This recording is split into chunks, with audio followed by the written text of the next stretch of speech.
Video insolito questo che vi propongo, così per ricordare un po' come eravamo o come ero io nel primissimo video che ho caricato nel 2008 su YouTube ed è stato l'esordio, il mio esordio con questo canale.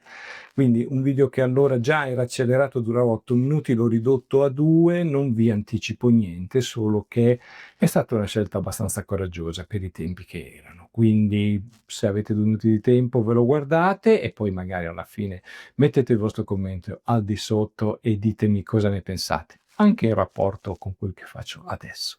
Grazie per l'attenzione e ci vediamo alla prossima.